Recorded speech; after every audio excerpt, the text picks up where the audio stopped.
Hi all, welcome to entry. നമ്മൾ ഇന്നൊരു പുതിയ സീരീസുമായിട്ട് വന്നിരിക്കുകയാണ്. പുതിയ സീരീസ് എന്ന് പറഞ്ഞു കഴിഞ്ഞാൽ നമുക്കറിയാം, നമ്മൾ ഇപ്പോൾ എക്സാമിന് സീരിയസ് ആയിട്ട് പ്രിപ്പയർ ചെയ്തുകൊണ്ടിരിക്കുന്ന ഒരു എക്സാമാണ് KSEB വർക്കർ എന്ന് പറയുന്നത് അല്ലെ. അപ്പൊ ഈ KSEB വർക്കറിന്റെ പ്രീവിയസ് ആയിട്ട് വന്നിട്ടുള്ളതും അതുപോലെ തന്നെ നിമി പാറ്റേൺ അനുസരിച്ച് വന്നിട്ടുള്ളതുമായിട്ടുള്ള ക്വസ്റ്റ്യൻസ്. അപ്പൊ നമുക്കറിയാം, നമ്മളൊരു എക്സാമിനെ സംബന്ധിച്ചിടത്തോളം നമുക്ക് 2021 മുതലൊക്കെ അതിന് മുന്നുമായിട്ടുള്ള ഒരു കറക്റ്റ് ആയിട്ടുള്ള ഒരു സിലബസ് ഉണ്ട് അല്ലെ. അതായത് കേരള PSC ഇലക്ട്രീഷ്യൻ ലൈൻമാൻ എക്സാമുകൾക്ക് യൂസ് ചെയ്തുകൊണ്ടിരിക്കുന്ന സിലബസ് ആണ് നമ്മൾ ഈ ഒരു എക്സാമിന് വേണ്ടിയിട്ടും സിലബസ് ആയിട്ട് തന്നിട്ടുള്ളത് അല്ലെ. അപ്പൊ അതുകൊണ്ട് തന്നെ നമുക്കറിയാം, നമുക്ക് അതിന് കറക്റ്റ് ആയിട്ടുള്ള ഒരു എക്സാമിനേഷൻ പാറ്റേൺ PSCക്കകത്തുണ്ട്, കറക്റ്റ് ആയിട്ടുള്ള ക്വസ്റ്റ്യൻ പേപ്പർ PSCക്കകത്തുണ്ട്. അപ്പൊ അതുകൊണ്ട് തന്നെ നമ്മൾ എന്ത് ചെയ്യാണ്, ഈ ഒരു എക്സാമിന് ഇങ്ങനത്തെ ഒരു എക്സാമിന് പ്രിപ്പയർ ചെയ്യുന്ന സമയത്ത് കറക്റ്റ് ആയിട്ട് ഫോക്കസ് ചെയ്യേണ്ട ഒരു കാര്യമാണ് എന്ത് ചെയ്യുന്നത്, പഴയ ക്വസ്റ്റ്യൻ പേപ്പറിലെ ക്വസ്റ്റ്യൻസ് ആൻസർ ചെയ്ത് നോക്കുക എന്നുള്ളതും. അതേപോലെ തന്നെ നമ്മുടെ ഒരു എക്സാം ബേസ് ചെയ്ത് നടക്കുന്നത് നിമി പാറ്റേൺ ക്വസ്റ്റ്യൻ പേപ്പർ വെച്ചിട്ടായിരിക്കും അല്ലെ, അല്ലെങ്കിൽ നിമി പാറ്റേൺ ബുക്ക്ലെറ്റ് വെച്ചിട്ടാണ് നടന്നുകൊണ്ടിരിക്കുന്നത്. അതായത് നമ്മുടെ ITL പഠിക്കുന്ന ബുക്ക് വെച്ചിട്ട്.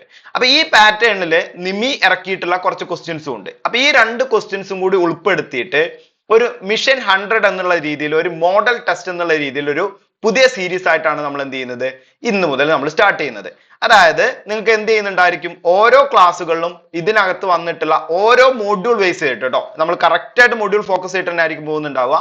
ഓരോ മൊഡ്യൂൾ ബേസ് ചെയ്തിട്ടും ഏറ്റവും ഇമ്പോർട്ടന്റ് ആയിട്ട് ചോദിക്കാൻ ചാൻസ് ഉള്ള, അല്ലെങ്കിൽ ഏറ്റവും കൺസെപ്റ്റ് ഓറിയന്റഡ് ആയിട്ട് നിങ്ങൾ മനസ്സിലാക്കി വെക്കേണ്ട 5 ക്വസ്റ്റ്യൻസ് വീതമായിരിക്കും ഓരോ ക്ലാസ്സുകളിലും നമ്മൾ എടുക്കുന്നുണ്ടായിരിക്കുക. അതായത് ഓരോ സെഷനിലും നമ്മൾ ഓരോ പാർട്ടുകളും നമ്മൾ എടുക്കുന്നുണ്ടായിരിക്കുക.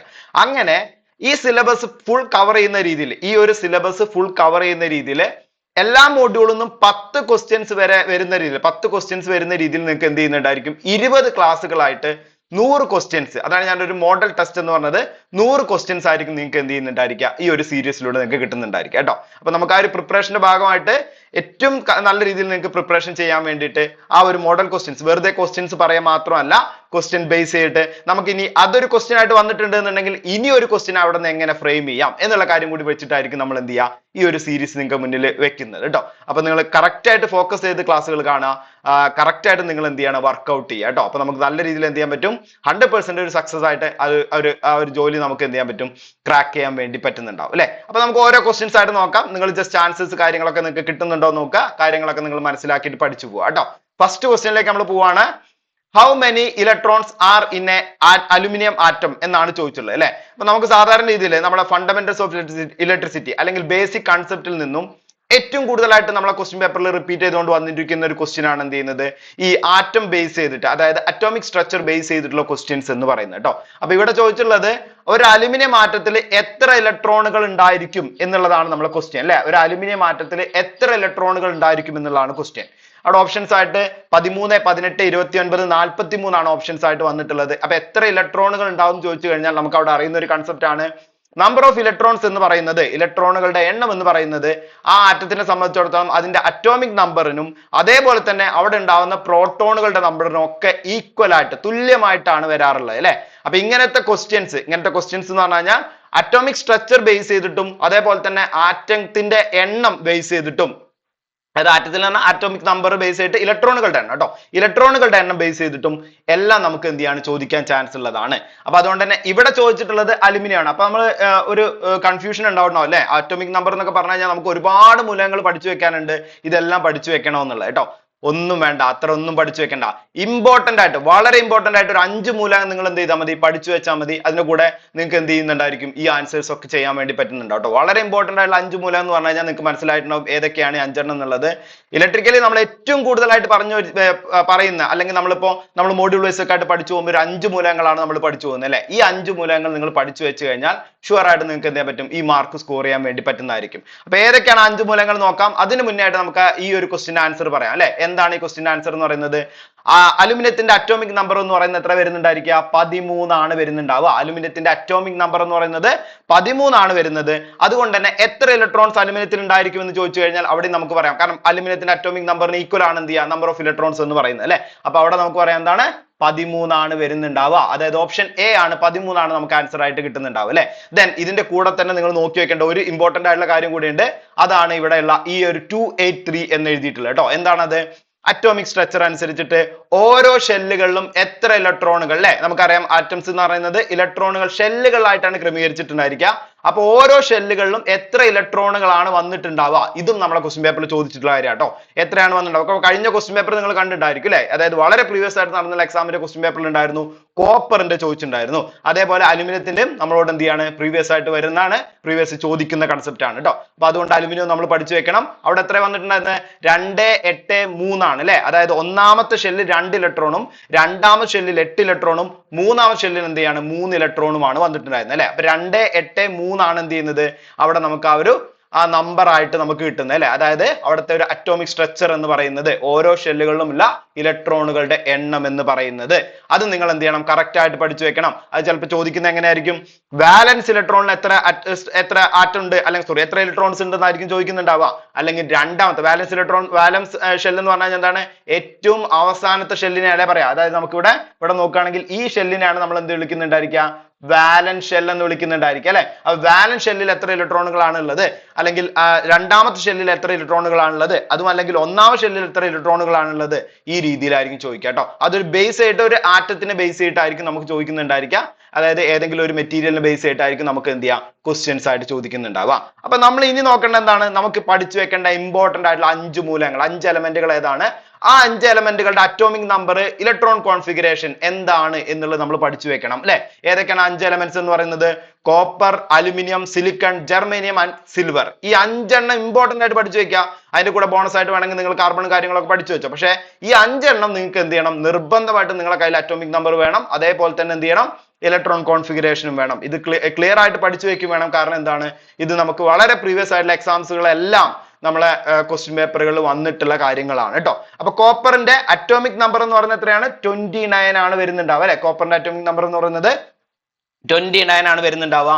2, 8, 18 and 1 എന്ന് പറയുന്നതാണ് എന്ത് ചെയ്യുന്നത്, അതായത് 2, 8, 18, 1 ആണ് എന്ത് ചെയ്യുന്നത്, അതിന്റെ ഇലക്ട്രോൺ കോൺഫിഗറേഷൻ എന്ന് പറയുന്നത്. ക്ലിയർ ആയിട്ട് തന്നെ ഫോക്കസ് ചെയ്ത് പഠിച്ചു വെക്കുക. 2, 8, 18, 1 ആണ് വരുന്നുണ്ടാവും അല്ലെ. അപ്പൊ നമ്മൾ ചോദിച്ച കഴിഞ്ഞ ക്വസ്റ്റ്യൻ പേപ്പറുകളിൽ പല ക്വസ്റ്റ്യൻ പേപ്പറിലായിട്ട് എന്ത് ചെയ്തു, കോപ്പറിന്റെ അറ്റോമിക് നമ്പർ ചോദിച്ചിട്ടുണ്ട്, കോപ്പറിൽ ഇലക്ട്രോണുകളുടെ എണ്ണം ചോദിച്ചിട്ടുണ്ട്, തേർഡ് ഷെല്ലിൽ എത്ര ഇലക്ട്രോണുകൾ ഉണ്ടെന്ന് ചോദിച്ചിട്ടുണ്ട്, വാലൻസ് ഷെല്ലിൽ എത്ര ഇലക്ട്രോണുകൾ ഉണ്ടെന്ന് ചോദിച്ചിട്ടുണ്ട് കേട്ടോ. അപ്പൊ ഇതൊക്കെ നമുക്ക് എഴുതാൻ വേണ്ടി പറ്റണം. തേർഡ് ഷെല്ലിൽ എത്ര ഇലക്ട്രോൺ ഉണ്ടാവും, 18 ഇലക്ട്രോണുകളാണ് കാണുന്നുണ്ടായിരിക്കും അല്ലെ. അപ്പൊ അത് നമുക്ക് ക്ലിയർ ആയിട്ട് ഇങ്ങനെ നോക്കിക്കഴിഞ്ഞാൽ കിട്ടും. First shell, second shell, third shell and fourth shell എന്നുള്ള രീതിയിൽ കിട്ടും കേട്ടോ. ദെൻ നമ്മളിപ്പോ പറഞ്ഞിട്ടുള്ള അലുമിനിയം അല്ലെ, അലുമിനിയം നമ്മൾ പഠിച്ചു വെക്കേണ്ടതാണ്. 13 ആണ് വരുന്നുണ്ടാവുക. 2, 8, 3 ആണ് അതിന്റെ ഇലക്ട്രോൺ കോൺഫിഗറേഷൻ എന്ന് പറയുന്നത് അല്ലെ. ദെൻ അടുത്താണ് സിൽവർ. സിൽവർ എത്ര വരുന്നുണ്ടാവുക, സോറി സിലിക്കൺ എത്ര വരുന്നുണ്ടായിരിക്കാം, സിലിക്കൺ എന്ന് പറഞ്ഞാൽ 14 ആണ് അല്ലെ. അപ്പൊ 13 അലുമിനിയം ആണെങ്കിൽ 14 സിലിക്കണും കൂടി നമ്മൾ അതിന്റെ കൂടെ പഠിച്ചു വെക്കുക. ഈ സിലിക്കണും ജർമേനിയത്തിന്റെ പ്രത്യേകത എന്താ, 2 സെമി കണ്ടക്ടർ മെറ്റീരിയൽസ് ആണ് അല്ലെ. ഇതും നമുക്ക് ക്വസ്റ്റ്യൻ ആയിട്ട് ചോദിക്കാം കേട്ടോ. ഇനിയിപ്പോ ഈ മൊഡ്യൂൾ അല്ലാന്നുണ്ടെങ്കിൽ നമ്മുടെ ഇലക്ട്രോണിക്സിന്റെ മൊഡ്യൂൾ ഉണ്ട് അല്ലെ, അവിടെയും ചോദിക്കാൻ ചാൻസ് ഉള്ള ഭാഗമാണ്. കാരണം സെമി കണ്ടക്ടർ എന്ന് പറയുമ്പോൾ നമുക്ക് ഇലക്ട്രോണിക്സിന് നമുക്ക് എന്ത് ചെയ്യാണ്, ഇമ്പോർട്ടന്റ് ആയിട്ടുള്ള ഭാഗമായിട്ട് അതിന്റെ ഒരു ബേസ് സ്ട്രക്ചർ ആണ് അല്ലെ. അപ്പൊ അവിടെയും നമുക്ക് ചോദിക്കാൻ ചാൻസ് ഉള്ളതാണ്. 2, 8, 4 ആണ് എന്ത് ചെയ്യുന്നത്, അതിന്റെ ഇലക്ട്രോൺ കോൺഫിഗറേഷൻ വരുന്നുണ്ടാവുക. ദെൻ അടുത്തതാണ് ജർമേനിയം. ജർമേനിയം ആണെങ്കിൽ എത്രയാണ്, 32 ആണ് അറ്റോമിക് നമ്പർ വരുന്നത്. 2, 8, 18, 4 ആണ് വരുന്നുണ്ടായിരിക്കുക. 2, 8, 18, 4 ആണ് എന്ത് ചെയ്യുന്നത്, ജർമേനിയത്തിന്റെ അറ്റോമിക് നമ്പറും അതിന്റെ ഇലക്ട്രോൺ കോൺഫിഗറേഷൻ എന്ന് പറയുന്നു അല്ലെ. ദെൻ അടുത്ത സിൽവർ ആണ്. സിൽവറും അതിന്റെ കൂടെ തന്നെ നോക്കി വെക്കേണ്ട ഒരു കൺസെപ്റ്റ് ആണ്. സിൽവറിന് വരുന്നത് 2, 8, 18, 18, 1 ആണ് വരുന്നുണ്ടാവും കേട്ടോ. ഈ സിൽവർ എന്തുകൊണ്ട് വരുന്നു, കോപ്പറും അലുമിനിയം ആണ് നോർമലി നമ്മൾ കണ്ടക്ടേഴ്സ് ആയിട്ട് പറയുന്നത് അല്ലെ. കണ്ടക്ടറുകളായിട്ട് കോപ്പറും അലുമിനിയം എടുക്കുന്നു, സിലിക്കണും ജർമേനിയം സെമി കണ്ടക്ടർ ആയിട്ട് എടുക്കുന്നു. സിൽവറിന്റെ പ്രത്യേകത എന്താ, സിൽവർ ആണ് ഏറ്റവും ബെസ്റ്റ് ആയിട്ടുള്ള കണ്ടക്ടർ എന്ന് പറയുന്നത് അല്ലെ. നമ്മളിപ്പോ ഈ കണ്ടക്ടർ ഒക്കെ പറയുന്നതിൽ ഏറ്റവും നല്ല കണ്ടക്ടർ എന്ന് പറയുന്നത് ഏതാണ്, സിൽവർ ആണ്. അത് നമ്മൾ എന്ത് ചെയ്യാണ്, എക്കണോമിക്കലി ആയിട്ട് അനുസരിച്ച് നോക്കുമ്പോൾ നമ്മൾ മോസ്റ്റ് വൈഡ്ലി ആയിട്ട് യൂസ് ചെയ്യുന്നത് ഏതാണ്, അതായത് കൂടുതലും അപ്ലിക്കേഷൻ വരുന്നത് ഏതിനാണ്, കോപ്പറിനാണ് എന്നുള്ളൂ അല്ലെ. അപ്പൊ രണ്ടും നമ്മൾ പഠിച്ചു വെക്കണം കേട്ടോ. കൂടുതലായിട്ട് നമ്മൾ യൂസ് ചെയ്യുന്ന ഏതാണ്, കോപ്പർ ആണ്. എന്നാൽ ഏറ്റവും നല്ല കണ്ടക്ടർ എന്ന് പറയുന്നത് അതേതാണ്, സിൽവർ ആണ്. ഏറ്റവും കൂടുതൽ കണ്ടക്ടിവിറ്റി ഉള്ളതും ഏറ്റവും കുറവ് റെസിസ്റ്റിവിറ്റി ഉള്ളതായിട്ടുള്ള മെറ്റീരിയൽ എന്ന് പറയുന്നത് ഏതാണ്, സിൽവർ ആണ്. അത് ഷുവർ ആയിട്ട് നിങ്ങൾക്ക് പഠിച്ചു വെക്കേണ്ട, ഓർത്തു വെക്കേണ്ട കാര്യം കേട്ടോ. അതും നമ്മുടെ റിപ്പീറ്റഡ് ക്വസ്റ്റ്യൻ ആട്ടോ. ഈ പറയുന്നതിൽ കുറെ റിപ്പീറ്റേഷൻ ഉണ്ട്. അതായത് സിൽവർ എന്ന് പറയുന്ന സാധനം നമ്മളോട് ചോദിച്ചിട്ടുണ്ട്, കോപ്പർ ചോദിച്ചിട്ടുണ്ട്, 4 ഓപ്ഷൻസ് തന്നിട്ട് ഏറ്റവും കണ്ടക്ടിവിറ്റി ഏതിനാ കൂടുതലും ചോദിക്കാറുണ്ട്. അപ്പൊ ഇങ്ങനെയൊക്കെ നമ്മൾ ക്വസ്റ്റ്യൻ പേപ്പറിൽ എന്ത് ചെയ്യാറുണ്ട്, വരാറുണ്ട്. ഇങ്ങനെയൊക്കെ ഫ്രെയിം ചെയ്ത് വരാറുണ്ട്. നമ്മൾ പറഞ്ഞല്ലോ, ഒരു ക്വസ്റ്റ്യൻ പറയുമ്പോൾ ആ ഒരു ക്വസ്റ്റ്യൻ മാത്രമല്ല നോക്കുന്നത്, ആ ക്വസ്റ്റ്യൻ ബേസ് ആയിട്ട് നമുക്ക് ഇനി ചോദിക്കാൻ ചാൻസ് ഉള്ള ക്വസ്റ്റ്യൻസ് ഒക്കെ നമുക്ക് എന്ത് ചെയ്യുന്നുണ്ടായിരിക്കും, ഈ ഒരു സീരീസിനകത്ത് നമ്മൾ നോക്കുന്നുണ്ടായിരിക്കും കേട്ടോ. അപ്പൊ ഒരു കൺസെപ്റ്റ് ക്ലിയർ ആയിട്ട് പഠിച്ചു വെക്കുക. ആ copper, aluminium, silicon, germanium, silver ഈ തുടങ്ങിയിട്ടുള്ള അറ്റോമിക് നമ്പർ എല്ലാം നിങ്ങൾ എന്ത് ചെയ്യണം, കറക്റ്റ് ആയിട്ട് പഠിച്ചു വെക്കണം കേട്ടോ. ക്ലിയർ ആണല്ലോ? അങ്ങനെയാണെങ്കിൽ നമുക്ക് അടുത്ത ക്വസ്റ്റ്യനിലേക്ക് പോകാം. അടുത്ത ക്വസ്റ്റ്യൻ എന്ന് പറയുന്നത് match the item list 1 and list 2 എന്ന് പറഞ്ഞിട്ടുണ്ട് അല്ലെ. അവിടെ എന്താണ് ലിസ്റ്റ് 1-നകത്തും ലിസ്റ്റ് 2-നകത്തും നമുക്ക് കുറച്ച് മെറ്റീരിയൽ നമ്മളെ ഫിസിക്കൽ ക്വാണ്ടിറ്റി, അതായത് നമ്മൾ ഇലക്ട്രിക്കൽ ക്വാണ്ടിറ്റി അല്ലെ, ഇലക്ട്രിക്കൽ ക്വാണ്ടിറ്റീസിന്റെ പേര് കൊടുത്തിട്ടുണ്ട്. ലിസ്റ്റ് 2-നകത്ത് എന്ത് ചെയ്യുന്നുണ്ട്, അതിന്റെ യൂണിറ്റുകളാണ് കൊടുത്തിട്ടുള്ളത്. നമ്മളെ പുതിയ model Kerala PSC question paper, പുതിയ മോഡൽ 2023-ലാണ് ഈ ക്വസ്റ്റ്യൻ വന്നിട്ടുള്ളത് കേട്ടോ. അതായത് പുതിയ മോഡൽ കേരള PSC ക്വസ്റ്റ്യൻ പേപ്പറിനകത്ത് നമുക്ക് ചോദിച്ചു വരുന്ന ഒരു കൺസെപ്റ്റ് ആണ് ഇങ്ങനത്തെ മാച്ച് ദ ഫോളോയിങ്, സ്റ്റേറ്റ്മെന്റ്, അതുപോലെ തന്നെ റിലേറ്റഡ് ആയിട്ട് ക്വസ്റ്റ്യൻ വരുന്ന കാര്യങ്ങളൊക്കെ അല്ലെ. അപ്പൊ അതിനകത്ത് നമ്മൾ പഠിച്ചു വെക്കേണ്ട, പുതിയ ട്രെൻഡ് അനുസരിച്ച് പഠിച്ചു വെക്കേണ്ട ഒരു കാര്യമാണ് മാച്ച് ദ ഫോളോയിങ് ക്വസ്റ്റ്യൻ എന്ന് പറയുന്നത്. അപ്പൊ ഈ ഒരു ക്വസ്റ്റ്യൻ എന്ന് പറഞ്ഞാൽ ഞാൻ എന്താ വന്നിട്ടുള്ളത് നിങ്ങൾക്ക് മനസ്സിലായിട്ടുണ്ടായിരിക്കും. അതായത് ഒരു ഭാഗത്ത് നമുക്ക് തന്നിട്ടുള്ളത് എന്തൊക്കെയാണ് അവിടെയുള്ള ആ ഒരു ക്വാണ്ടിറ്റീസ്, അതായത് ഇലക്ട്രിക്കൽ ക്വാണ്ടിറ്റീസ് ഏതൊക്കെയാണ് അല്ലെ, ആ ക്വാണ്ടിറ്റീസിന്റെ യൂണിറ്റ് ഏതാണെന്നുള്ളതാണ് നമ്മൾ കറക്റ്റ് ആയിട്ട് പിക്ക് ചെയ്യേണ്ടത് അല്ലെ. അപ്പൊ ഒന്നാമത്തെ ക്വാണ്ടിറ്റി ആയിട്ട് നമുക്ക് തന്നിട്ടുള്ളത് എന്താണ്, കറന്റ് ആണ് തന്നിട്ടുള്ളത്. കറന്റിന്റെ യൂണിറ്റ് എന്താന്നുള്ളത് നമ്മൾ നോക്കുക. അതായത് ലിസ്റ്റ് 1-നകത്ത് ഒന്നാമത്തേതായിട്ട് കറന്റ് ആണുള്ളത്, അതിന്റെ ലിസ്റ്റ് 2-നകത്ത് കറന്റിന്റെ യൂണിറ്റ് എന്താന്നുള്ളത് നമ്മൾ സെലക്ട് ചെയ്യുക അല്ലെ. അപ്പൊ കറന്റിന്റെ യൂണിറ്റ് നമുക്കറിയാം എന്താ വരുന്നുണ്ടായിരിക്കുക, ആംപിയർ ആണ് കറന്റിന്റെ യൂണിറ്റ് എന്ന് പറയുന്നത് അല്ലെ. അതേപോലെ രണ്ടാമതായിട്ട് നമുക്ക് തന്നിട്ടുള്ള എന്താണ്, പൊട്ടൻഷ്യൽ ഡിഫറൻസ് ആണ്. പൊട്ടൻഷ്യൽ ഡിഫറൻസിന്റെ യൂണിറ്റ് എന്ന് പറയുന്നത് എന്താണ്, വോൾട്ട് ആണ് വരുന്നുണ്ടാവുക അല്ലെ. അതേപോലെ റെസിസ്റ്റൻസ് ആണ് അവിടെ തന്നിട്ടുള്ള മൂന്നാമത്തെ, റെസിസ്റ്റൻസിന്റെ യൂണിറ്റ് എന്ന് പറയുന്നത് എന്താണ്, രണ്ടാമത്തെ ഓപ്ഷൻ ആയിട്ടുള്ള ആ ഒരു, അതായത് ലിസ്റ്റ് 2-ൽ രണ്ടാമത്തേതായിട്ടുള്ള ഓം ആണ് തന്നിട്ടുള്ളത് അല്ലെ. അപ്പൊ നമുക്ക് ആ ഒരു കൺസെപ്റ്റ് ക്ലിയർ ആയി. അവിടെ നമുക്ക് കിട്ടിയ എന്താണ്, ലിസ്റ്റ് 1-നും ലിസ്റ്റ് 2-നും നമ്മൾ മാച്ച് ചെയ്തു. ലിസ്റ്റ് 1-നും ലിസ്റ്റ് 2 എങ്ങനെ മാച്ച് ചെയ്തത്, ലിസ്റ്റ് 1-നകത്ത് കറന്റ് ആണ്, കറന്റിന് ക്ലിയർ ആയിട്ട് വരുന്ന ആംപിയർ ആണ്. ലിസ്റ്റ് 2-ന് പൊട്ടൻഷ്യൽ ഡിഫറൻസ് ആണ്, അതിന് ക്ലിയർ ആയിട്ട് വരുന്നത് വോൾട്ട് ആണ്. ആൻഡ് ലിസ്റ്റ് 1-ൽ എന്ത് ചെയ്യാണ്, റെസിസ്റ്റൻസ് ഉണ്ട്, അവിടെ ലിസ്റ്റ് 2-നകത്ത് എന്താ വരുന്നത്, ഓം ആണ് വരുന്നത് അല്ലെ. അപ്പൊ നമുക്ക് മാച്ച് ചെയ്യുമ്പോൾ എങ്ങനെ കിട്ടുന്നുണ്ടായിരിക്കുക, 1 3 അല്ലെ, 1 3 ആൻഡ് 2 1 ആൻഡ് 3 2 എന്ന് പറയുന്ന ഓപ്ഷൻ സി ആണ് നമുക്ക് ആൻസർ ആയിട്ട് എന്ത് ചെയ്യുക കിട്ടുന്നുണ്ടാവുക. ക്ലിയർ ആണല്ലോ അല്ലെ. ഇത് നിങ്ങൾ ഫോക്കസ് ചെയ്ത് പഠിച്ചു വെക്കണം. കാരണം ഓരോ മൊഡ്യൂളിലും കേട്ടോ, നമ്മൾ ഓരോ മൊഡ്യൂൾ എടുക്കുമ്പോഴും ആ മൊഡ്യൂളിനകത്ത് അതിലെ ക്വാണ്ടിറ്റീസുമായിട്ട്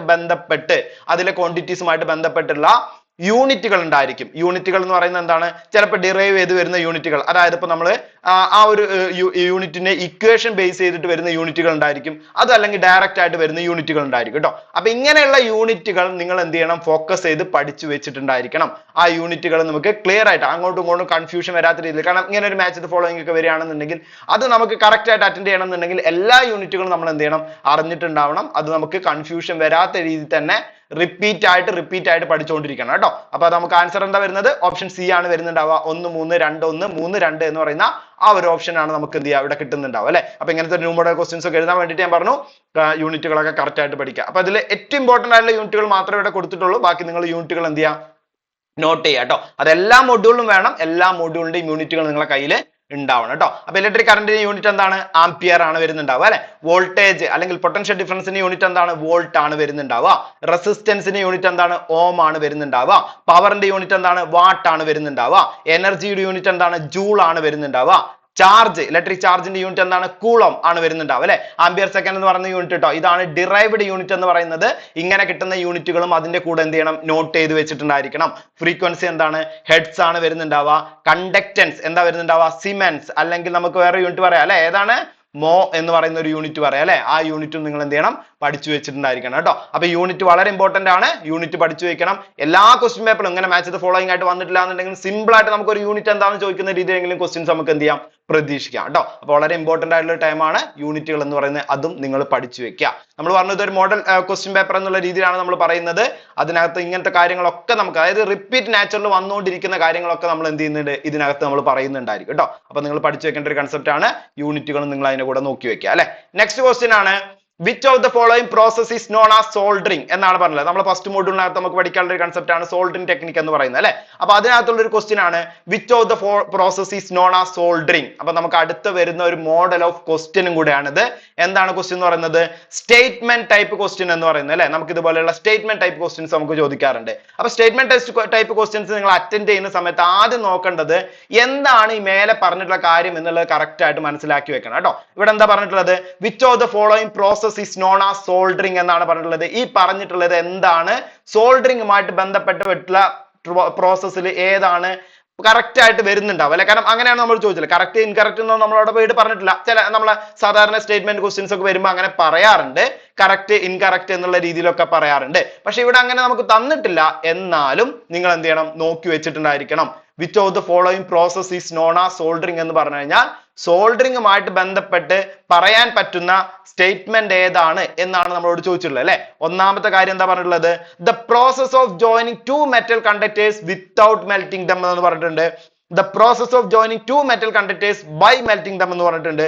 The process of joining two metal conductors by using rivets എന്ന് പറഞ്ഞിട്ടുണ്ട് അല്ലെ. അപ്പൊ നമുക്കറിയാം സോൾഡറിങ് എന്ന് പറഞ്ഞാൽ എന്താ പറയാ, നമ്മള് സാധാരണ രീതിയിൽ ഇപ്പൊ രണ്ട് മെറ്റലുകൾ നമ്മൾ എങ്ങനെയാണ് കൂട്ടി യോജിപ്പിക്കുക ചെയ്യുന്നത് അല്ലെ. അതായത് നമ്മളിപ്പോ സാധാരണ പി സി ബിയിൽ ഉണ്ടെന്നുണ്ടെങ്കിൽ പി സി ബിനകത്ത് ഉണ്ടാവുന്ന ആ ഒരു കോപ്പർ ഭാഗവും അതേപോലെ തന്നെ നമ്മൾ എന്ത് ചെയ്യാണ്, കോമ്പോണന്റിന്റെ ഭാഗമായിട്ട് വരുന്ന ആ ലീഡ്സും അല്ലെ, അത് രണ്ടും നമ്മൾ കൂട്ടി യോജിപ്പിക്കുകയാണ് ചെയ്യുന്നത് അല്ലെ. ഈ കൂട്ടി യോജിപ്പിക്കുന്ന സമയത്ത് എന്തുണ്ടാവില്ല, അതിനെ തമ്മിൽ മെൽറ്റ് ചെയ്യിപ്പിക്കുന്നുണ്ടാവില്ല. അതായത് ഈ കോപ്പറിന്റെ ഭാഗമോ അല്ലെങ്കിൽ ഈ പി സി ബിയിൽ നമ്മൾ വെക്കുന്ന ഭാഗമോ അല്ലെങ്കിൽ നമ്മളെ കോമ്പോണന്റിന്റെ ലീഡോ തമ്മിൽ എന്ത് ചെയ്യുന്നുണ്ടാവില്ല, മെൽറ്റ് ചെയ്യുന്നുണ്ടാവില്ല. പകരം എന്താ ചെയ്യുന്നത്, നമ്മളൊരു പശയൊക്കെ തേച്ചിട്ട് നമ്മളൊരു പേപ്പർ ഒട്ടിക്കില്ലേ, ഇതേപോലെയാണ് നമ്മൾ ചെയ്തുകൊണ്ടിരിക്കുന്നത് അല്ലെ. അതായത് പശയൊക്കെ തേച്ച് പേപ്പർ ഒട്ടിക്കുക എന്ന് പറഞ്ഞാൽ എന്താണ്, രണ്ട് പേപ്പർ എടുക്കും, ആ പേപ്പർ ഒരു ഭാഗത്ത് നമ്മൾ പശ വയ്ക്കും, രണ്ടാമത്തെ ഭാഗം എന്ത് ചെയ്യുക, അതിനെ കൂട്ടി ഒട്ടിക്കും അല്ലെ. ഇതേ മെത്തേഡാണ്. അതായത് ഈ പശ എന്ന് പറയുന്നത് എന്താണ്, അതിന്റെ ഇടയിൽ ഒരു ബോണ്ടിങ് ഏജന്റ് ആയിട്ട് പ്രവർത്തിക്കുകയാണ് ചെയ്യുന്നത് അല്ലെ. ഈ രണ്ട് പേപ്പറിനെയും കൂടി കൂട്ടി യോജിപ്പിക്കുകയാണ് ചെയ്യുന്നത് അല്ലെ.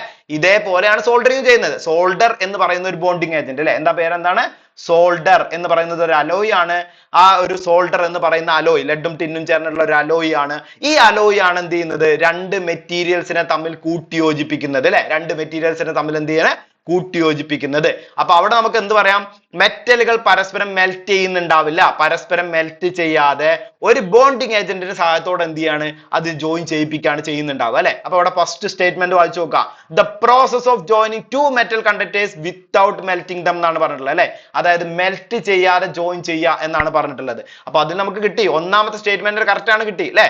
രണ്ടാമത്തെ സ്റ്റേറ്റ്മെന്റ് വായിച്ചു നോക്കാം. The process of joining two metal conductors by melting them, രണ്ടിനും കൂടി മെൽറ്റ് ചെയ്ത് രണ്ടിനും കൂടി ഉരുക്കിയിട്ട് ഒട്ടിക്കാന്നാ പറയുന്നത് അല്ലെ. അവിടെ ഉരുക്കി ഒട്ടിക്കുന്ന ഒരു കാര്യം നമ്മൾ കാണലുണ്ട്, വെൽഡിങ്ങിലൊക്കെ കാണാറുണ്ട്. പക്ഷെ സോൾഡറിംഗിൽ ഒരിക്കലും നമുക്ക് ഉരുക്കില്ല കേട്ടോ. കാരണം നമുക്കറിയാം ഈ സാധനം നമുക്ക് ആവശ്യമില്ലെങ്കിൽ അല്ലെങ്കിൽ അത് എന്തെങ്കിലും ഡാമേജ് ആയി കഴിഞ്ഞാൽ നമുക്ക് അതൊന്ന് ഊരിയെടുക്കാൻ പറ്റും അല്ലെ. അപ്പൊ അതുകൊണ്ട് അവർ ഉരുക്കുന്നുണ്ടായിരിക്കുക. വീണ്ടും നമുക്ക് അവിടെ നമുക്ക് എന്ത് ചെയ്യാം, മറ്റൊരു കോമ്പോണന്റ് വെച്ച് സോൾഡർ ചെയ്യാൻ വീണ്ടും പറ്റുന്നുണ്ടായിരിക്കും അല്ലെ. അതുകൊണ്ട് അത് ഉരുക്കല്ല ചെയ്യുന്നുണ്ടാവുക. അവിടെ നമ്മളിപ്പോ പറഞ്ഞ പോലെ പശയൊക്കെ തേച്ച് ഒട്ടിക്കുന്ന പോലെ ഒരു ബോണ്ടിങ് ഏജന്റ് ആയിട്ട് അത് പ്രവർത്തിക്കുകയാണ് ചെയ്യുന്നുണ്ടായിരിക്കുക കേട്ടോ. അപ്പൊ ഈ പറഞ്ഞ സ്റ്റേറ്റ്മെന്റ് എന്താണ്, തെറ്റാണ്. അടുത്ത സ്റ്റേറ്റ്മെന്റ് എന്താണ്, the process of joining two metal conductors by using rivet എന്നാണ് പറഞ്ഞിട്ടുള്ളത് അല്ലെ. റിവെറ്റും നമ്മൾ എന്ത് ചെയ്യില്ല, യൂസ് ചെയ്യില്ല. റിവെറ്റും നമ്മൾ യൂസ് ചെയ്യേണ്ട ആവശ്യമില്ല അല്ലെ. നമുക്ക് എന്താണ്, നമുക്ക് ഈ കണക്ഷൻ എന്ത് ചെയ്യുന്നുണ്ട്, നല്ല മെക്കാനിക്കൽ പവർ ഉള്ള നല്ല സ്ട്രെങ്ത് ആയിട്ടുള്ള ഒരു കണക്ഷൻ നമുക്ക് അവിടെ കിട്ടുന്നുണ്ട്. അപ്പൊ അതുകൊണ്ട് നമുക്ക് അത് പ്രശ്നമായിട്ട് വരില്ല. അപ്പൊ അതുകൊണ്ട് ഈ ഒരു സ്റ്റേറ്റ്മെന്റ് എന്താണ്, തെറ്റായിട്ട് വന്ന സ്റ്റേറ്റ്മെന്റ് ആണ്. അപ്പൊ നമുക്ക് ഒരു ആൻസർ എന്താ വരുന്നുണ്ടായിരിക്കുക, സി ഓൺലി എന്ന് പറയുന്ന, അതായത് വൺ ഓൺലി എന്ന് പറയുന്ന ആ ഒരു സ്റ്റേറ്റ്മെന്റ് ആണ് നമുക്ക് ആൻസർ ആയിട്ട് അവിടെ കിട്ടുന്നുണ്ടാവുക. ഓപ്ഷൻ സി ആണ് നമുക്ക് കറക്റ്റ് ആൻസർ ആയിട്ട് അവിടെ വരുന്നുണ്ടാവുക അല്ലെ. കറക്റ്റ് ആണല്ലോ അല്ലെ, ക്ലിയർ ആണല്ലോ അല്ലെ. ആ ഒരു മെത്തേഡ് എന്താ നിങ്ങൾ പഠിച്ചു വെക്കുക. എന്താണ് ആ ഒരു സോൾഡറിങ് എന്ന് പറയുന്നത് ക്ലിയർ ആയിട്ട് നിങ്ങൾ എന്ത് ചെയ്യുക, പഠിച്ചു വെക്കുക കേട്ടോ. ക്ലിയർ ആണല്ലോ. അടുത്തൊരു ക്വസ്റ്റ്യനിലേക്ക് നമുക്ക് പോകാം അല്ലെ. അപ്പൊ സോൾഡറിങ് എന്ന് പറയുന്ന കൺസെപ്റ്റ് ആയിട്ട് ക്ലിയർ ആയിട്ട് പഠിച്ചു വെക്കുക. ഇനി നമ്മൾ സോൾഡർ ലെഡും ടിന്നും കൂടി ചേർന്നുള്ള അലോയ് ആണെന്ന് പറഞ്ഞു. ഡിഫറെന്റ് ആയിട്ടുള്ള കുറെ സോൾഡറിങ് മെത്തേഡുകൾ ഉണ്ട്. അതിന്റെ ഒപ്പം തന്നെ ഡിഫറെന്റ് ആയിട്ടുള്ള സോൾഡേഴ്സിലും വരുന്നുണ്ട്. ഇങ്ങനത്തെ കാര്യങ്ങളൊക്കെ നിങ്ങൾ എന്ത് ചെയ്യണം, പഠിച്ചു വെച്ചിട്ടുണ്ടായിരിക്കണം കേട്ടോ. ക്ലിയർ ആയിട്ട് തന്നെ ഫോക്കസ് ചെയ്ത് പഠിച്ചു വെച്ചിട്ടുണ്ടായിരിക്കണം. ഓക്കെ, ക്ലിയർ ആണല്ലോ. അടുത്ത ക്വസ്റ്റ്യൻ നമുക്ക് നോക്കാം അല്ലെ. if short circuit is occurred in a electric circuit, electric സർക്യൂട്ടിൽ എന്ത് ചെയ്യാണ്, ഒരു ഷോർട്ട് സർക്യൂട്ട് ഉണ്ടാവുകയാണ്. then the value of resistance will be low, high, zero and infinity എന്നാണ് പറഞ്ഞിട്ടുള്ളത് അല്ലെ. if short circuit is occurred in a electric circuit, ഒരു electric circuit short circuit ഉണ്ടാവുകയാണെന്നുണ്ടെങ്കിൽ the value of resistance will be എന്നാണ് ചോദിച്ചിട്ടുള്ളത്. അപ്പൊ നമുക്കറിയാം നമ്മളൊരു സർക്യൂട്ടിനെ സംബന്ധിച്ചിടത്തോളം 4 രീതിയിലാണ് നമ്മൾ ഇലക്ട്രിക് സർക്യൂട്ട് പറയുന്നത് അല്ലെ. ഒന്നാമത്തെ സർക്യൂട്ട് എന്താണ്, നമ്മുടെ ഓപ്പൺ സർക്യൂട്ട് എന്ന് പറയുന്ന കൺസെപ്റ്റ്. രണ്ടാമത്തെ സർക്യൂട്ട് എന്താണ്, ഷോർട്ട് സർക്യൂട്ട് എന്ന് പറയുന്ന കൺസെപ്റ്റ്. മൂന്നാമത്തത് ഒരു ക്ലോസ്ഡ് സർക്യൂട്ട്. നാലാമത്തത് ഒരു ലീക്കേജ് സർക്യൂട്ട്. അപ്പൊ ഒന്നാമത്തെ സർക്യൂട്ട് എന്ന് പറയുന്ന ഓപ്പൺ സർക്യൂട്ട് പറയുകയാണെന്നുണ്ടെങ്കിൽ, ഓപ്പൺ സർക്യൂട്ടിന്റെ കാര്യത്തിൽ നമുക്ക് അവിടെ അറിയാം ഓപ്പൺ ആണ് അല്ലെ. അതായത് എന്ത് ചെയ്യുന്നില്ല, ഇലക്ട്രിക് സപ്ലൈ കടന്നു പോകുന്നില്ല അല്ലെങ്കിൽ ഇലക്ട്രിക് കറന്റ് കടന്നു പോകുന്നില്ല. അപ്പൊ ഇലക്ട്രിക് കറന്റ് കടന്നു പോയില്ല എന്ന് പറയുമ്പോൾ അവിടെ നമുക്ക് പറയാം കറന്റ് ഈക്വൽ ടു 0 ആണ് വരുന്നുണ്ടാവുക. then resistance is equal to infinity എന്നാണ് നമുക്ക് അവിടെ വരുന്നുണ്ടാവുക അല്ലെ. കറന്റ് 0 ആണ്, റെസിസ്റ്റൻസ് ഇൻഫിനിറ്റി ആയിട്ടാണ് വരുന്നുണ്ടാവുക. അപ്പൊ ആ ഒരു കൺസെപ്റ്റ് ആണ് നമ്മൾ എന്ത് ചെയ്യുന്നത്, നമ്മുടെ ഓപ്പൺ സർക്യൂട്ടിനകത്ത് പറയുന്നുണ്ടായിരിക്കും കേട്ടോ. ഓപ്പൺ സർക്യൂട്ടിനകത്ത് എന്താണ്, കറന്റ് എന്ന് പറയുന്നത് 0 ആയിരിക്കും ആൻഡ് റെസിസ്റ്റൻസ് എന്ന് പറയുന്നത് എന്താണ്, ഇൻഫിനിറ്റി ആയിരിക്കും എന്നുള്ള കാര്യത്തിലാണ് നമ്മൾ പറയുന്നത്. കാരണം അവിടെ എയർ ആണല്ലോ വരുന്നുണ്ടാവുക അല്ലെ. ഓപ്പൺ എന്ന് പറഞ്ഞാൽ എന്താണ്, അതിനിടയിൽ ഒരു സപ്ലൈ ഉണ്ടാവില്ല, അവിടെ ഒരു എയർ കൺസെപ്റ്റ് ആണ് വരുന്നുണ്ടാവുക. അല്ലെങ്കിൽ അവിടെ എന്തെങ്കിലും ഒരു ഇൻസുലേറ്റിംഗ് മീഡിയം വരുന്നുണ്ടായിരിക്കും അല്ലെ. അതുകൊണ്ട് നമുക്ക് അവിടെ പറയാം എന്താണ്, അതിലൂടെ കറന്റ് കടത്തി വിടുന്നുണ്ടല്ലോ അല്ലെ. അപ്പൊ കറന്റ് കടത്തി വിടാത്ത വസ്തുക്കളാണ് നമ്മൾ ഇൻസുലേറ്റേഴ്സ് എന്ന് പറയാം അല്ലെ. കറന്റ് കടത്തി വിടുന്ന വസ്തുക്കളെ നമുക്ക് എന്ത് പറയാം, കണ്ടക്ടറുകൾ എന്ന് പറയാം. അപ്പൊ അവിടെ നമുക്ക് പറയാം എന്താണ്, അതിന് ഇൻഫിനിറ്റി ആണ് വരുന്നുണ്ടാവുക. ഇനി അടുത്ത സർക്യൂട്ടാണ് ഷോർട്ട് സർക്യൂട്ട് എന്ന് പറയുന്നല്ലേ, അതാണ് ഇപ്പൊ നമ്മളോട് ചോദിച്ചിട്ടുള്ളത്. ഈ ഷോർട്ട് സർക്യൂട്ടിനെ സംബന്ധിച്ചിടത്തോളം അവിടെ എന്താണ്, ഒരു ലോ റെസിസ്റ്റീവ് ആയിട്ടുള്ള, ലോ റെസിസ്റ്റീവ് എന്ന് പറഞ്ഞാൽ വളരെ നെഗ്ലിജിബിൾ ആയിട്ടുള്ള ഒരു റെസിസ്റ്റീവ് പാത്ത് ആണ് അവിടെ നമുക്ക് ഉണ്ടാവുക. അതുകൊണ്ടാണ് എന്ത് ചെയ്യുന്നത്, അവിടെ ഒരു ഹൈ കറന്റ് അതിലൂടെ പാസ് ചെയ്യുന്നില്ലേ. ഹൈ എന്ന് പറയുമ്പോൾ വെരി ഹൈ ആയിട്ടുള്ള ഒരു കറന്റ് അതിലൂടെ പാസ് ചെയ്യുന്നില്ലേ. അപ്പൊ അതിനെ നമ്മൾ ഈ തിയററ്റിക്കലായിട്ട് നമ്മൾ എടുക്കുന്ന സമയത്ത് നമ്മൾ പറയുന്നത് അവിടുത്തെ കറന്റ് എന്ന് പറയുന്നത് എന്തായിരിക്കും, ഇൻഫിനിറ്റി ആയിരിക്കും. നമ്മൾ പറഞ്ഞു വെരി ഹൈ ആണെന്ന് പറഞ്ഞു, അത് നമ്മൾ എന്ത് ചെയ്യാണ്, ഇൻഫിനിറ്റി ആയിട്ടാണ് നമ്മൾ പറയുന്നുണ്ടാവും അല്ലെ. ദെൻ അവിടുത്തെ റെസിസ്റ്റൻസ് എന്ന് പറയുന്നത് എന്തായിരിക്കും, അവിടുത്തെ റെസിസ്റ്റൻസ് എന്ന് പറയുന്നത് എന്തായിരിക്കും, സീറോ ആയിരിക്കും കേട്ടോ. റെസിസ്റ്റൻസ് എന്ന് പറയുന്നത് എന്തായിരിക്കും, സീറോ ആയിരിക്കും. അപ്പൊ ഇതാണ് നമുക്ക് അതിന്റെ ഒരു കൺസെപ്റ്റ് ആയിട്ട് വരുന്നത്. ഒരു ഷോർട്ട് സർക്യൂട്ടഡ് പാത്ത് ആണ് എന്നുണ്ടെങ്കിൽ, അല്ലെങ്കിൽ ഒരു ഷോർട്ട് സർക്യൂട്ട് ആണെന്നുണ്ടെങ്കിൽ അവിടുത്തെ കറന്റ് എന്ന് പറയുന്നത് ഇൻഫിനിറ്റിയും അവിടുത്തെ റെസിസ്റ്റൻസ് എന്ന് പറയുന്നത് എന്തായിരിക്കും, സീറോയുമായിട്ടായിരിക്കും വരുന്നുണ്ടാവുക. വളരെ വളരെ ഇമ്പോർട്ടന്റ് ആയിട്ടുള്ള ഒരു കൺസെപ്റ്റ് ആണിത്. ഒരുപാട് ക്വസ്റ്റ്യൻസ് നമുക്ക് ചോദിച്ച് വന്നിട്ടുള്ള ഒരു കൺസെപ്റ്റ് ആണിത് കേട്ടോ. അപ്പൊ നിങ്ങൾ പഠിച്ചു വെക്കുക, ഒരു ഷോർട്ട് സർക്യൂട്ട് ഉണ്ടാവുകയാണെന്നുണ്ടെങ്കിൽ അവിടുത്തെ കറന്റ് ഇൻഫിനിറ്റി ആണ്. അതുകൊണ്ടാണ് നമുക്ക് എന്ത് ചെയ്യുന്നത്, നമുക്കറിയാം I² × R × T എന്ന് പറയുന്ന കൺസെപ്റ്റ് അല്ലെ. അവിടെ എന്താണ്, ഹീറ്റ് ഡെവലപ്പ് ചെയ്യുന്നത്. അപ്പൊ ഈ കറന്റ് എന്ന് പറയുന്ന സാധനം എന്താണ്, ഇൻഫിനിറ്റി ആയിട്ട് പോകുന്നതുകൊണ്ടാണ് ഷോർട്ട് സർക്യൂട്ട് നടക്കുന്ന സമയത്ത് എന്ത് ചെയ്യുന്നത്, അവിടെ ഹീറ്റ് ഉണ്ടായിട്ട് കത്തിപ്പോവാനുള്ള കാരണമായിട്ട് വരുന്നത് അല്ലെ, അവിടെ തീപിടുത്തം ഉണ്ടാവാനുള്ള കാരണമായിട്ട് വരുന്നത് അല്ലെ. അപ്പൊ അവിടെ I എന്ന് പറയുന്ന കാര്യം എന്താണ്, ഒരുപാട് എന്താണ് ഇൻക്രീസ് ചെയ്യാണ് ചെയ്യുന്നുണ്ടായിരിക്കും കേട്ടോ. അതുകൊണ്ടാണ് തീപിടുത്തം ഉണ്ടാവുന്നത് അല്ലെ. അപ്പൊ ആ ഒരു കൺസെപ്റ്റിൽ നമുക്ക് പറയാം എന്താണ്, ഇവിടെ ചോദിച്ചിട്ടുള്ള എന്താ ചോദിച്ചിട്ടുണ്ടായിരുന്നത്, the value of resistance will be എന്നാണ് ചോദിച്ചത് അല്ലെ. ദ വാല്യൂ ഓഫ് റെസിസ്റ്റൻസ് എന്ന് പറയുന്നത് എന്തായിരിക്കും, സീറോ ആയിരിക്കും വരുന്നുണ്ടാവുക. കൺസെപ്റ്റ് ക്ലിയർ ആണല്ലോ, വാല്യൂ സീറോ ആണ്. ഇനി നമുക്കുള്ളത് ക്ലോസ്ഡ് സർക്യൂട്ട് ആണ് അടുത്തുള്ള. ക്ലോസ്ഡ് സർക്യൂട്ട് എന്ന് പറഞ്ഞാൽ നോർമലി ഇപ്പൊ നിങ്ങൾ ഒരു വീട്ടിലൊക്കെ ഇരിക്കുന്ന സമയത്ത് ഒരു ബൾബൊക്കെ കത്തുന്നുണ്ടെങ്കിൽ അത് ക്ലോസ്ഡ് സർക്യൂട്ട് ആണ് അല്ലെ. അവിടെ എന്താ ഉണ്ടാവുക, അവിടുത്തെ റെസിസ്റ്റൻസും കറന്റ് എന്ന് പറയുന്നത്, ഒരു സർക്യൂട്ടിലെ റെസിസ്റ്റൻസും കറന്റ് എന്ന് പറയുന്നത് എന്താണ്, പ്രധാനമായിട്ടും കേട്ടോ ഏറ്റവും ഇമ്പോർട്ടന്റ് ആയിട്ട് അവിടുത്തെ റെസിസ്റ്റൻസും കറന്റ് ഡിപ്പെൻഡ് ചെയ്യുന്നത് ലോഡ് കണ്ടീഷനെ ഡിപ്പെൻഡ് ചെയ്തിട്ടായിരിക്കും. അപ്പൊ കറന്റ് ലോഡ് കണ്ടീഷനെ ഡിപ്പെൻഡ് ചെയ്തിട്ടാണ് വരുന്നുണ്ടാവുക. അവിടെ ഉണ്ടാവുന്ന സർക്യൂട്ട് റെസിസ്റ്റൻസ് എന്ന് പറയുന്നതും ലോഡ് കണ്ടീഷനെ ഡിപ്പെൻഡ് ചെയ്തിട്ടാണ് വരുന്നുണ്ടാവുക അല്ലെ. ദെൻ അടുത്തൊരു സർക്യൂട്ട് ലീക്കേജ് സർക്യൂട്ട് ആണ്. ലീക്കേജ് എന്ന് പറഞ്ഞാൽ എന്താ ഉണ്ടാവുക, നമ്മൾ സാധാരണ നമ്മളെ ഫേസും എർത്തും തമ്മിൽ അല്ലെ, ഫേസും എർത്തും തമ്മിൽ എന്ത് ചെയ്യാണ്, എവിടെയെങ്കിലും ലീക്കേജ് സംഭവിച്ചിട്ട്, അതായത് നമ്മൾ എർത്തിലേക്ക് എന്ത് ചെയ്യാണ്, ഇലക്ട്രിക് സപ്ലൈ നഷ്ടപ്പെട്ടുകൊണ്ടിരിക്കുന്ന കൺസെപ്റ്റിനെയാണ് നമ്മൾ ലീക്കേജ് എന്ന് പറയുന്നുണ്ടാവും അല്ലെ. അപ്പൊ അവിടെ പറയുന്നത് നമുക്ക് ശരിക്കും ലീക്കേജ് എന്ന് പറഞ്ഞാൽ വളരെ കുറഞ്ഞ കറന്റ് ആണ് പോകുന്നുണ്ടായിരിക്കുക. ദെൻ അവിടെ നമുക്ക് എന്ത് ചെയ്യാം, ആ ഒരു റെസിസ്റ്റൻസ് ഒക്കെ നമുക്ക് പറയുന്നത് ആ ഒരു പാത്തിന്റെ റെസിസ്റ്റൻസും ഡിപ്പെൻഡ് ചെയ്തിട്ടാട്ടോ. അപ്പൊ നമുക്കത് കറക്റ്റ് ആക്യുറേറ്റ് ആയിട്ട് വാല്യൂ പറയാൻ പറ്റില്ല. ജസ്റ്റ് നമുക്ക് കറന്റ് ഒരു സ്മോൾ കറന്റ് ആയിരിക്കും എന്നുള്ള പറയാം. കാരണം ലീക്കേജ് കറന്റ് എന്ന് പറയുന്ന കൺസെപ്റ്റ് അങ്ങനെയാണ്, ഒരു സ്മാൾ കറന്റ് എന്നുള്ള രീതിയിലായിരിക്കും നമ്മൾ എന്ത് ചെയ്യുക, എടുക്കുന്നുണ്ടായിരിക്കും. അപ്പൊ ഓപ്ഷൻ സി സീറോ ആണ് നമുക്ക് ഇവിടെ ആൻസർ ആയിട്ട് നമുക്ക് എന്ത് ചെയ്യാം, കിട്ടുന്നുണ്ടാവുക എന്നുള്ളത് നിങ്ങൾ ക്ലിയർ ആയിട്ട് മനസ്സിലാക്കി വെക്കുക. കാരണം ഷോർട്ട് സർക്യൂട്ട് ആണ് അവിടെ വന്നിട്ടുള്ളത്. ഓക്കെ, അപ്പൊ ഇന്ന് നമ്മൾ ഡിസ്കസ് ചെയ്യുന്ന അഞ്ചാമത്തെ ക്വസ്റ്റ്യൻ, അതായത് നമുക്കറിയാം ഈ സീരീസിനകത്ത് ഇന്നത്തെ ലാസ്റ്റ് ക്വസ്റ്റ്യൻ, ഈ ഒരു ഫസ്റ്റ് പാർട്ടിലെ ലാസ്റ്റ് ക്വസ്റ്റ്യൻ ആണ്. A 16 SWG wire has a cross-sectional area of 2 mm² with a current carrying capacity of 5 ampere. Then which of the following statement is true? എന്നാണ് ചോദിച്ചുള്ളത്. 4 സ്റ്റേറ്റ്മെന്റ് അവിടെ തന്നിട്ടുണ്ട്. An 18 SWG wire has cross-sectional area of 1 mm² with a current rating of 2.3 ampere. An 18 SWG wire has a cross-sectional area of 4 mm² with a current rating of 8.5 ampere. An 18 SWG wire has a cross-sectional area of 4 mm² with a current rating of 2.3 ampere. An 18 SWG wire has a cross-sectional area of 1 mm² with a current rating of 8.5 ampere. ഇങ്ങനെയാണ് നമുക്ക് തന്നിട്ടുള്ളത് അല്ലെ. അപ്പൊ ഇവിടെ എന്താണ്, നമുക്ക് question നോക്കാം കേട്ടോ. ഒരു 16 SWG വയർ ആണ് ഇവിടെ ഉള്ളത്. ഒരു 16 SWG വയർ ആണ് ഇവിടെ ഉള്ളത്. ഈ 16 SWG വയറിന്റെ ക്രോസ് സെക്ഷണൽ ഏരിയ എന്ന് പറയുന്നത് 2 mm² ആണ്. അങ്ങനെ അവിടുത്തെ കറന്റ് കാര്യം കപ്പാസിറ്റി 5 ആംപിയർ ആണ് വരുന്നതെന്നുണ്ടെങ്കിൽ അവിടെ നമുക്ക് ഈ പറഞ്ഞ സ്റ്റേറ്റ്മെന്റുകൾ ഏതാണ് ട്രൂ കേട്ടോ. വളരെ സിമ്പിൾ ആയിട്ടുള്ള സാധനമാണ് ഇത് കേട്ടോ. SWG സ്റ്റാൻഡേർഡ് വയർ ഗേജ് നിങ്ങൾ കണ്ടിട്ടുണ്ട് അല്ലെ. സ്റ്റാൻഡേർഡ് വയർ ഗേജ് എന്ന് പറയുമ്പോൾ നമ്മൾ സാധാരണ 0 to 36 ആണ് പറയുന്നുണ്ടായിരിക്കുക. അപ്പൊ അതിനകത്ത് 0 ആണ് എന്ത് ചെയ്യുന്നത്, ഏറ്റവും ക്രോസ് സെക്ഷണൽ ഏരിയ കൂടിയത്. 36 ആകുമ്പോൾ ഏറ്റവും ക്രോസ് സെക്ഷൻ ഏരിയ കുറഞ്ഞിട്ടാണ് വരുന്നുണ്ടാവും അല്ലെ.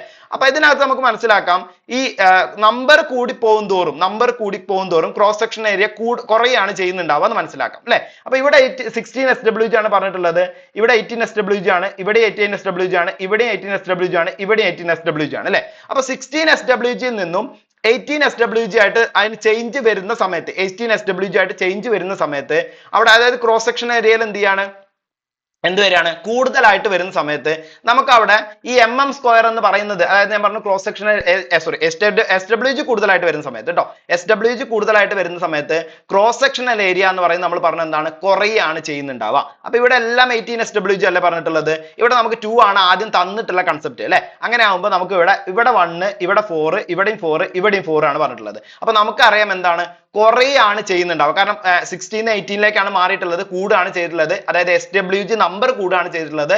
നമ്പർ കൂടുമ്പോൾ അവിടുത്തെ ക്രോസ് സെക്ഷൻ ഏരിയ എന്ന് പറയുന്നത് എന്താണ്, കുറയാണ് ചെയ്യുന്നുണ്ടാവുക. അപ്പൊ SWG നമ്പർ കൂടിയപ്പോൾ ക്രോസ് സെക്ഷൻ ഏരിയ കുറയാന്ന് പറഞ്ഞു കഴിഞ്ഞാൽ ഇവിടെ കുറയുന്ന രണ്ട് ആൻസറേ നമുക്കുള്ളൂ. അതായത് ഓപ്ഷൻ ബിയും സിയും നമുക്ക് ഒഴിവാക്കാം, കാരണം അത് രണ്ടും കൂടുക ചെയ്തേ അല്ലെ. പിന്നെ എന്താ ഉള്ളത്, അവിടെ കറന്റിന്റെ ആണ് 2.3 ആംപിയറും 8.5 ആംപിയറും ആണ് എന്ത് ചെയ്യുന്നത്, രണ്ട് ഓപ്ഷനിൽ എയും ഡിയിലും ആയിട്ട് പറഞ്ഞിട്ടുള്ളത് അല്ലെ. അപ്പൊ ഓൾറെഡി അവിടെ ഉള്ള കറന്റ് 5 ആംപിയർ ആണ്. അപ്പൊ ഇനി എന്താ കറന്റ് സംഭവിക്കുന്നുണ്ടായിരിക്കാം, ക്രോസ് സെക്ഷൻ ഏരിയ എന്താ സംഭവിച്ചത് കുറയാണ് ചെയ്തത് അല്ലെ. ക്രോസ് സെക്ഷൻ ഏരിയ കുറയുമ്പോൾ കറന്റ് കാര്യം കപ്പാസിറ്റി എന്ത് ചെയ്യാണ്, കുറയാ ചെയ്യുക. കാരണം കറന്റിന്റെ ക്രോസ് സെക്ഷൻ ഏരിയ അനുസരിച്ചിട്ടാണ് നമ്മൾ കറന്റ് എന്ത് ചെയ്യുന്നത്, എത്രത്തോളം അതിലൂടെ ഫ്ലോ ചെയ്യുന്നുണ്ട് എന്ന് പറയുന്നുണ്ടാവുക. അപ്പൊ ക്രോസ് സെക്ഷൻ ഏരിയ കുറയാണെങ്കിൽ കറന്റ് കാര്യം കപ്പാസിറ്റി എന്താ ചെയ്യുന്നുണ്ടാവുക, കുറയാണ് ചെയ്യുന്നുണ്ടാവുക. അപ്പൊ ഇവിടെ 2mm² ആയപ്പോൾ സമയത്ത് 5 ആംപിയർ ആയിരുന്നെങ്കിൽ പിന്നീട് കറന്റ് കാര്യം കപ്പാസിറ്റി കുറയാ ചെയ്യുന്നുണ്ടാവുക. അതായത് 5 ആംപിയർ ആയിരുന്നെങ്കിൽ പിന്നീട് എന്താ വന്നിട്ടുണ്ടാവുക, ഇവിടെ 2.3 പറഞ്ഞിട്ടുണ്ട്, ഇവിടെ 8.5 പറഞ്ഞിട്ടുണ്ട് അല്ലെ. അപ്പൊ എന്താണ് കുറയാ എന്ന് പറയുമ്പോൾ എന്താണ്, 5 ആംപിയറിന് താഴെയുള്ള വാല്യൂസ് വരുന്നുണ്ടാവുള്ളൂ. അതായത് 2.3 8.5 എന്ന് പറയുമ്പോൾ നമുക്ക് എന്ത് പറയാം, 2.3 ആംപിയർ ആണ് അവിടെ ആൻസർ വരുന്നുണ്ടാവുക എന്ന് പറയാം അല്ലെ. അതായത് ഓപ്ഷൻ എ ആണ് നമുക്ക് ആൻസർ ആയിട്ട് കിട്ടുന്നുണ്ടാവുക കേട്ടോ. സിമ്പിൾ ആയിട്ടുള്ള കൺസെപ്റ്റ് ആട്ടോ. SWGയും അതേപോലെ തന്നെ ജസ്റ്റ് നമ്മൾ ആ ഒരു വയറിലൂടെ നമുക്ക് എത്ര ഇലക്ട്രിസിറ്റി കടന്നു പോകുന്നുണ്ടെന്നുള്ള കൺസെപ്റ്റ് മാത്രം നമ്മൾ പഠിച്ചു വെച്ചാൽ മതി, ഈസി ആയിട്ട് നമുക്ക് ആൻസർ എഴുതാൻ വേണ്ടി പറ്റും അല്ലെ. അതാണ് നമുക്ക് ഒരു കൺസെപ്റ്റ് ആയിട്ട് വരുന്നത്. അത് നിങ്ങൾ ക്ലിയർ ആയിട്ട് എന്ത് ചെയ്യുക, നോട്ട് ചെയ്ത് വെക്കുക കേട്ടോ. അപ്പൊ ഇത്രയും ക്വസ്റ്റ്യൻസ് ആണ് നമ്മൾ എന്ത് ചെയ്യുന്നത് ഇന്നത്തെ ഈ ഒരു ഫസ്റ്റ് സെഷനിൽ നമ്മൾ ചെക്ക് ചെയ്തിട്ടുള്ളത്. അത് നിങ്ങൾ ക്ലിയർ ആയിട്ട് നോക്കുക. ഫസ്റ്റ് സെഷനിൽ നമ്മൾ നോക്കിയിട്ടുണ്ടായിരുന്ന ഫസ്റ്റ് മോഡ്യൂളിലെ ക്വസ്റ്റ്യൻസ് ആണ്, 5 ക്വസ്റ്റ്യൻസ് നമ്മൾ നോക്കി. ഇനി ഒരു 5 ക്വസ്റ്റ്യൻസ് ഉണ്ടാവും, പക്ഷെ അത് നമ്മൾ റിപ്പീറ്റ് ആയിട്ടേ വരുള്ളൂ. ആദ്യം നമ്മൾ എന്ത് ചെയ്യണം, ഓരോ മോഡ്യൂളിലും 5 ക്വസ്റ്റ്യൻസ് വെച്ച് ചെയ്തു പോയിട്ട് ലാസ്റ്റ് പിന്നെയും നമ്മൾ എന്ത് ചെയ്യും, ഒന്ന് റിവൈസ് എന്നുള്ള രീതിയിൽ വീണ്ടും സ്റ്റാർട്ട് ചെയ്യാണ് ചെയ്യുന്നുണ്ടാവും കേട്ടോ. അപ്പൊ ഇത് നിങ്ങൾ ക്ലിയർ ആയിട്ട് ഫോക്കസ് ചെയ്ത് പഠിച്ചു വെക്കുക. അടുത്ത സെഷനുമായിട്ട് കാണാം. അതുവരേക്കും ഗുഡ് ബൈ, താങ്ക് യു.